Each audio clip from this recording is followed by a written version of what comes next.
Jetzt hast du schon so viele Interviews gehört und Zeitzeugen, die davon erzählen, wie sie von ihren chronischen Beschwerden losgekommen sind. Und vielleicht stellst du dir die Frage, wie fange ich an?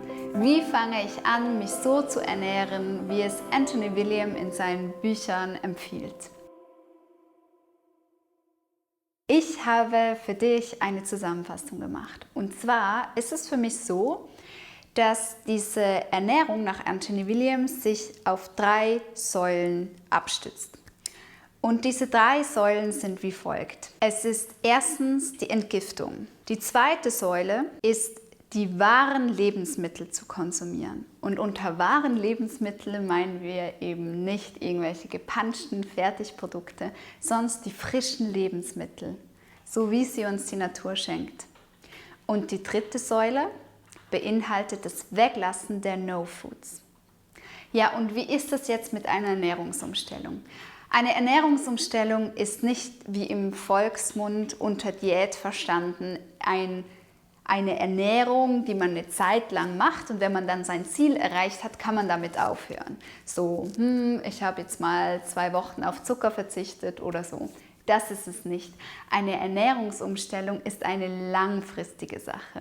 Und bevor du jetzt wegklickst und sagst, ich bin noch nicht bereit, eine langfristige Beziehung mit Ernährung oder mit gewissen Ernährungsmitteln einzugehen, möchte ich dir noch etwas mitgeben. Und zwar ist es so, dass Veränderung immer stetig passiert. Es ist so, dass wir Menschen eher Gewohnheitstiere sind. Das heißt, wenn wir so etwas ändern wie unsere Ernährung, dann braucht es schon auch einfach Geduld. Das heißt, wir können nicht einfach sagen, spannend, wie die sich ernährt oder der sich ernährt, ich mache das auch, weil Ernährung mit Routinen zusammenhängt. Wir haben es uns angewöhnt, was wir morgens frühstücken, was wir trinken, ob es jetzt ein Kaffee ist oder so. Und unser Körper hat sich auch daran gewöhnt. Das heißt, wir müssen immer schauen, dass wir uns selber mit sehr viel Wohlwollen und Geduld begegnen. Und es geht nicht, dass wir unseren Körper von heute auf morgen irgendwelche Dinge wegnehmen und ihm dann aber nicht die genügenden Nährstoffe, die er braucht, zufügen. Das heißt, hier wirklich immer mit Achtsamkeit neuen Dingen begegnen, immer hinterfragen, ist es das Richtige, was braucht mein Körper, braucht er eher Wärme, tut es ihm überhaupt gut, wenn ich jetzt nur kalte Sachen konsumiere oder braucht er wirklich die Stärkung des Fruchtzuckers oder braucht er mehr Kartoffeln und Linsen, weil ich so viel Energie brauche? Was ist es? Was brauchst du? Das ist immer ganz wichtig. Sei ganz nah bei dir selbst. Denn eine Ernährungsumstellung, sie soll dich stärken. Im besten Falle soll sie dich heilen. Und sie soll dir ermöglichen, dass du deine Träume leben kannst. Deswegen möchte ich dich ermutigen, in kleinen Babyschritten neue Routinen einzupflügen. Dennoch werde ich dir in diesem Video die ganze Ernährung nach Anthony William vorstellen. Aber bitte behalte im Hinterkopf: Gehe mit deinem Körper, gehe in deiner Zeit mit deinen Bedürfnissen, überfordere dich nicht. Und vergleiche dich nicht mit anderen. Ich zum Beispiel, ich ernähre mich nicht rohköstlich. Klar, die Rohkost hat jetzt einen viel größeren Anteil, aber ich habe trotzdem sehr viel Gekochtes auf meinem Speiseplan. Und ich bin dennoch in mein Gleichgewicht gekommen, weil ich merke, dass ich das brauche, dass ich eher von meiner Verdauung, im Ayurvedischen sagt man diesen Typen Vata, also ich habe sehr viel Luft und Raum und das sind kalte Substanzen in mir und die brauchen nun mal die Wärme. Wie ich die Ernährung von Anthony William sehe und wie ich das umsetze, erzähle ich dir jetzt. Wie schon am Anfang vom Video erzählt, beruht für mich die Ernährung nach Anthony Williams auf 3 Säulen. Das ist am Anfang die Entgiftung, dann ist es das Einführen der lebensbejahenden Lebensmittel und die 3. Säule ist das Weglassen der No-Foods. Fangen wir mit der Entgiftung an. Warum müssen wir überhaupt entgiften? Hier fasst Anthony William 4 Ursachen für die Epidemie für chronische Erkrankungen zusammen. Diese 4 Ursachen sind wie folgt. Es ist einmal die Strahlung. Wir kennen das von Handy, Röntgenbildern oder auch atomare Strahlung. Dann haben wir zweitens die giftigen Leicht-, Halb- und Schwermetalle. Diese sind natürlich zum Beispiel Blei und Quecksilber. Diese sind besonders gefährlich im Gehirn, weil sie hier oxidieren können. Und Anthony Williams sagt sogar, dass diese Ablagerungen zuständig sind für Krankheiten wie Krebs, Parkinson, Autismus oder ADHS. Der dritte Teil ist die Virenexplosion. Und dieses Wissen hat für mich alles geändert. Das war der totale Gamechanger. Plötzlich zu wissen, dass meine chronische Ohrenentzündung, Mandelentzündung, Magen-Darm-Entzündung eigentlich mit dem Epstein-Barr-Virus und mit einer Co-Infektion von dem Streptokokken zusammenhängen. Und diese Information findet ihr in dem Buch Mediale Medizin und es ist so mind-blowing. Dann führt er noch eine vierte Sache auf, die wir entgiften dürfen. Und das ist DDT. Das ist ein Pestizid, was eigentlich verboten wurde, aber man findet es immer noch, weil sie so hartnäckige Rückstände hinterlassen und weil sie von unseren Vorfahren an uns weitergegeben wurden. Und dann gibt es noch eine fünfte, eine weitere und die setze ich ein bisschen in Klammer. Und zwar ist es Adrenalin, und zwar das körpereigene Adrenalin. Und zwar wirkt das körpereigene Adrenalin wie Gift für unseren Körper. Und in unserer hektischen Zeit sind wir alle voll gepumpt damit. Und chronisch erhöhtes Adrenalin wird zu einem Schadstoff für unseren Körper. Ja, jetzt wissen wir also, was diese Ursachen sind, warum wir eigentlich entgiften müssen. Und das Interessante ist ja, dass wir ganz unterschiedliche Faktoren haben. Der eine hat vielleicht ein Virus und der andere hat von den Vorfahren noch DDT oder einen erhöhten Adrenalinspiegel. Und diese Unterschiedlichkeiten, die sind ganz unterschiedlich dann in unserem Körper spürbar. Deswegen leidet jemand vielleicht mehr an Chronic Fatigue Syndrom und der andere aber mehr an Migräne oder an einer Nahrungsmittelunverträglichkeit. Und dennoch sind diese Auslöser auf diese 4 zurückzuführen. Gut, jetzt möchte ich die erste Säule ganz praktisch anschauen. Wie könnte so eine Entgiftung ablaufen? Der erste Schritt ist super einfach. Ich stehe da morgens auf, presse eine halbe Zitrone in mein halben Liter Glas und trinke es.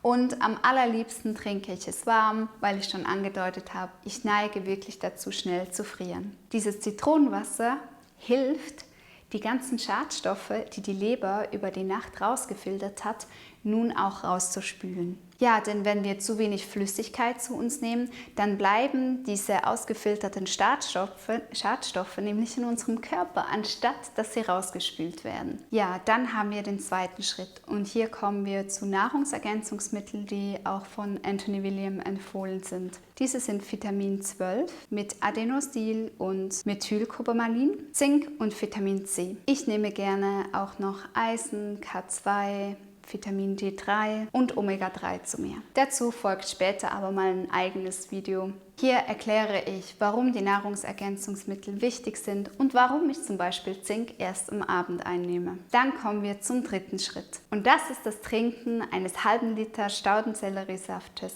auf nüchternen Magen. Und wenn du vorher was getrunken hast, wie zum Beispiel das Zitronenwasser, dann schau, dass du da einen Abstand von 30 Minuten hast oder mindestens 20 Minuten. Ja, der Staudenselleriesaft hat unglaubliche Heilwirkung. Dazu findest du auch ein Video von mir. Der Staudensellerie ersetzt aber nicht das Frühstück, weil er viel zu kalorienarm ist. Um auf einen halben Liter Staudenselleriesaft zu kommen, brauchst du bestimmt 1 oder 2 Stauden. Es kommt ganz drauf an. Bei uns in der Schweiz ist es so, dass in den Sommermonaten dieser Staudensellerie sehr mager ist und man echt mehr braucht und der auch eher bitter schmeckt. Im Winter kommt er aus Spanien und sie sind dicker und saftiger und da reicht ein Stauden wirklich sehr gut aus. Es ist tatsächlich sehr unterschiedlich und man schmeckt auch die Bodenbeschaffenheit. Also manchmal ist er eher süßlich oder vielleicht habe ich mich so sehr daran gewöhnt, dass ich denke, er schmeckt süßlich. Und im Sommer schmeckt er wirklich oft sehr bitter. Und bitter ist auch wichtig, weil uns die Bitterstoffe fehlen. Die Lebensmittelindustrie hat in sehr vielen Gemüsesorten die Bitterstoffe rausgezüchtet, damit sie uns besser schmecken. Aber das schmeckt vielleicht hier besser, aber unser Magen-Darm, der braucht diese Bitterstoffe. Ja, und wenn man es sich nicht leisten kann, den Staudensellerie Bio zu kaufen und wir als ganze Familie kaufen ihn nicht Bio, wir spülen ihn immer mit einer Spülmischung aus dem Ökoladen, wo ich einfach weiß, es ist ein gutes Spülmittel, da ist kein Scheiß drin und wir waschen den gut vorher ab. Und dann tun wir ihn in den Slow Juicer, damit er so richtig ausgepresst wird. Weil es ist wichtig, dass wir keine Fasern mehr trinken, weil die Fasern verlangsamen natürlich die Verdauung im Magen. Und wir wollen, dass wenn wir den Selleriesaft trinken, dass der direkt durchschießt und dass der Magen sagt, super, können wir weiterschicken und es schickt ihn weiter durch den Dünn- und Dickdarm und dass er da seine Arbeit erledigen kann. Welche Arbeit der Staudensellerie erledigt, das findet ihr im Video, was ich extra über den Staudensellerie noch für euch produziere. Aber eins kann ich sagen, er macht eine wunderbare Putzwirkung, nicht nur im Darm, sondern auch in der Leber. Es geht nicht lange und man spürt seinen heilungsvollen Effekt. Ja, der Selleriesaft spielt eine entscheidende Rolle, wenn wir sagen, dass wir diese 4 Störenfriede, die ich aufgezählt habe, in dieser Entgiftungsphase ausleiten wollen. Und wer jetzt diese ersten 3 Schritte, Zitronenwasser, Nahrungsergänzungsmittel und Staudenselleriesaft, gut implementieren konnte, der kann sich nun an die weiteren Schritte wagen. Und diese sind wie folgt. Für die tägliche Entgiftung ist es eine wunderbare Hilfe, auf den Heavy Metal Detox Smoothie zurückzugreifen. Auf Deutsch heißt er Schwermetall Entgiftungssmoothie. Und dieser Smoothie ersetzt sehr gut ein Frühstück. Dieser enthält wilde Blaubeeren, Banane, Orange, Koriander, Spirulina, Dulse und Gerstengrassaftpulver. Aber zu diesem Wundergetränk werde ich euch auch noch ein extra Video bereitstellen.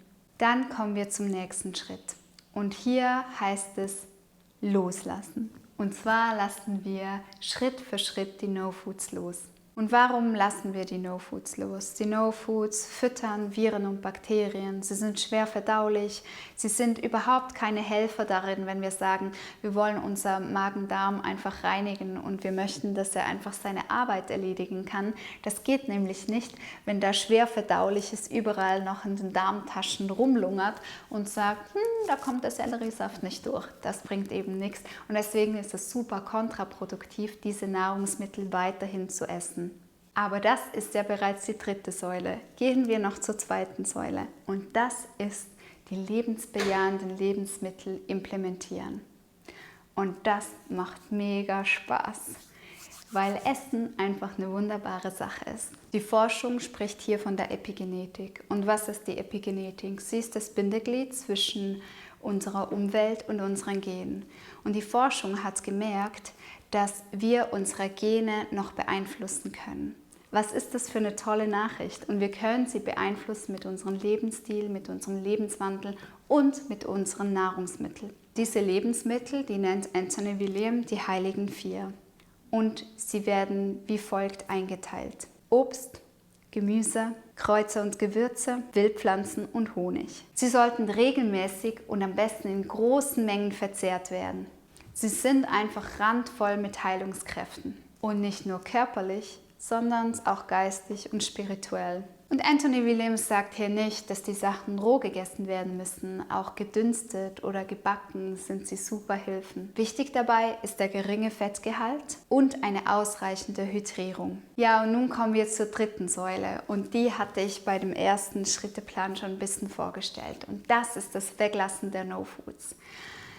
Es ist einfach so essentiell, dass wir schauen, was wir überhaupt unserem Körper zumuten. Was muten wir ihm zu und warum muten wir es ihm nicht zu? Weil auf dieser Liste sind auch Nahrungsmittel, wo wir so denken, die wirken aber gesund, da hat mir nie jemand gesagt, dass das ungesund ist. Schauen wir sie uns an. Es sind Eier, Milchprodukte und bei Milchprodukten sind wirklich alle gemeint. Käse, Milch, Molkereiprodukte, einfach alles. Dann Gluten, Essig, auch Apfelessig, Nährhefe, fermentierte Nahrungsmittel, Soja, Mais, Schweinefleisch, Rapsöl und natürliche Aromen. Durch das Weglassen dieser Nahrungsmittel und dem Steigern der gesunden Lebensmittel wird die Entgiftung im Körper aktiv. Jeder Verzicht auf ein No-Food ist ein Schritt in die richtige Richtung. Und hier nochmal ganz wichtig, es geht nicht darum, dass dir irgendwas weggenommen wird. Es geht mehr darum, dass wir Nahrungsmittel ersetzen. Schau, dass du nicht hungerst. Schau, dass du immer genug zu dir nimmst. Lass dich inspirieren von Foodblogs, von irgendwelchen Rezeptheften, die sich darauf spezialisiert haben. Es tut deinem Körper gut, du wirst es erleben. Geh in deinem Tempo, in deinen Schritten, überfordere dich nicht. Und was ich dazu gesagt habe, dass manche Lebensmittel gesund wirken und es dann auf den zweiten Blick nicht sind, du findest die Informationen alle in den Büchern von Anthony William. Es soll gesagt sein, dass die Forschung oft noch nicht so weit ist, wie zum Beispiel bei der Forschung von Eiern, dass Viren und Bakterien sich ernähren, ja auch Viren, und sie ihr Lieblingsessen haben, wie zum Beispiel Eier, Soja, Mais und Gluten. Und Milch hat einen enorm hohen Fettgehalt. Das heißt, hier lieben es, wenn in den Darmtaschen da so ein Fettfilm entsteht, dass sich ein bakterielles Ungleichgewicht sehr wohl fühlt. Oder auch Essig. Essig ist für die Leber, wenn wir sie gerade am Heilen sind, wirklich so wichtig, dass wir auf Essig verzichten, weil es genauso störend ist wie Alkohol. Es lähmt die Leber, es macht ihr einfach zu schaffen. Und wir wollen versuchen, dass unsere Organe erquickt werden, dass sie aufgebaut werden. Und das ist der Sinn dahinter. Es geht nicht darum, irgendwie sich zu überlegen, oh, das mag ich mir nicht oder das schmeckt mir, sondern es geht wirklich darum, einen Schritt zurückzugehen und zu sagen, was braucht mein Körper wirklich? Was hat ihn die letzten Jahre aufgebaut und was hat ihn zusammenfallen lassen? Ich lade dich einfach ein für dieses Experiment. Und wenn du chronisch krank bist oder Beschwerden hast, dann stell doch diese Ernährung deinem Arzt vor oder deinem Naturheilpraktiker, damit ihr zusammen diese Ernährung euch anschauen könnt und schauen könnt, wie du das Schritt für Schritt umsetzen kannst. Denn das Wichtige ist einfach, dass du begleitet wirst, dass du in guten Händen bist. Ja, dann wünsche ich euch ganz viel Mut, Kraft und Geduld auf diesem Weg der Ernährungsumstellung, die ja schon so wie eine Langzeitbeziehung sich anfühlt mit Früchten und Gemüsen, aber ich kann euch sagen, es ist ein tolles Erlebnis, es ist eine tolle Reise und zurückzufinden zu der Natur, zurückzufinden zu dem, wie alles mal gedacht war, ist einfach mega befreiend.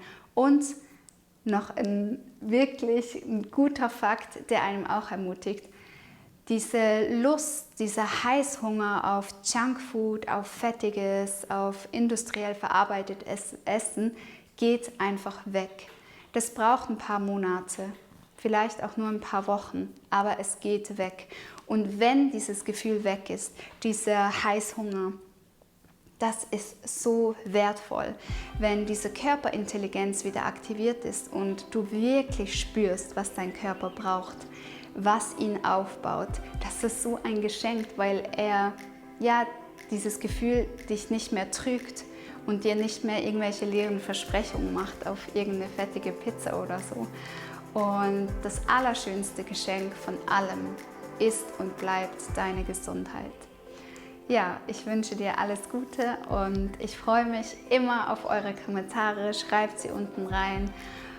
Ermutigt euch gegenseitig und ja, bis zum nächsten Mal. Ciao!